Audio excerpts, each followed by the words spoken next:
Devocional bíblico Jesus is Life para hoy.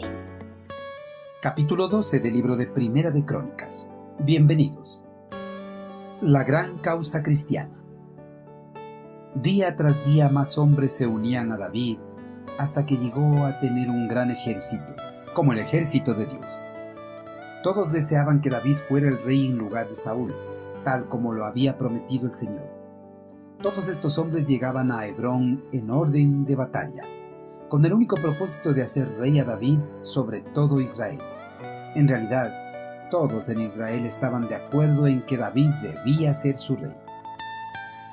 Mientras pasaban los años de la instauración de la monarquía en Israel, Saúl fue descuidando la administración del reino, pues el monarca estaba preocupado más en tratar de capturar a David y quitarle la vida antes que velar por el bienestar de su reino.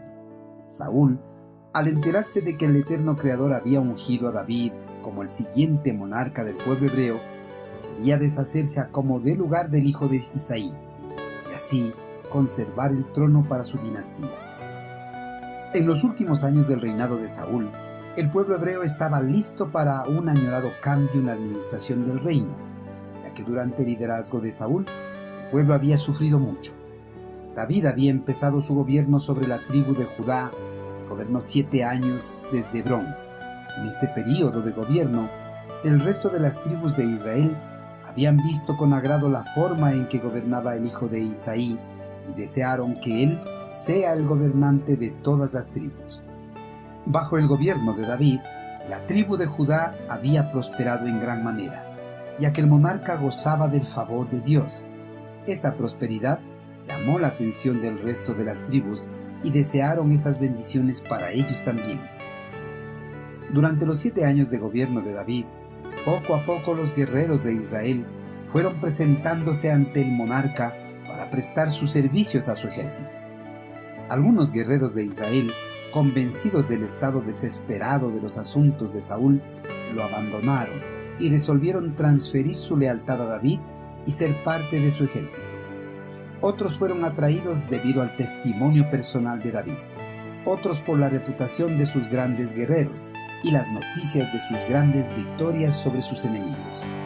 Pasados los tiempos, el ejército pequeño de David llegó a ser un ejército tan grande como el ejército de Dios.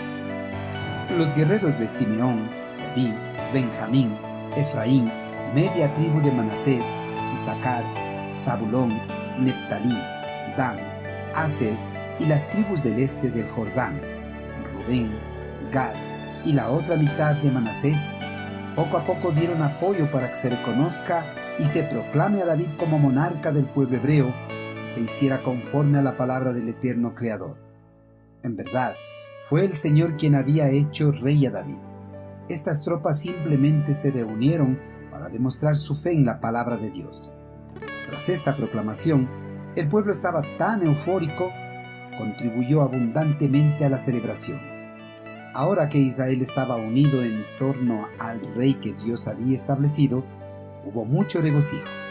La división y contiendas causadas por la desobediencia de Saúl eran ahora cosa del pasado.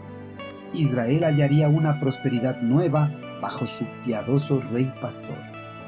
Queridos hermanos, los guerreros de las 12 tribus de Israel, que antes habían estado separadas a causa de las malas gestiones de Saúl, se unieron con una causa, la de transferir el gobierno a David. Hermanos, a menudo las personas se ven atraídas a las grandes causas y los valientes son las personas determinadas para encabezar estas causas y apoyarlas. Como creyentes, tenemos la causa más grande, la salvación de la humanidad. Por esta causa, debemos armarnos de valor y empezar a encabezar misiones para llegar con el evangelio de la salvación a todas las personas del mundo. Seamos fieles y determinados. Empecemos a cumplir con el mandato dado por nuestro amado Creador.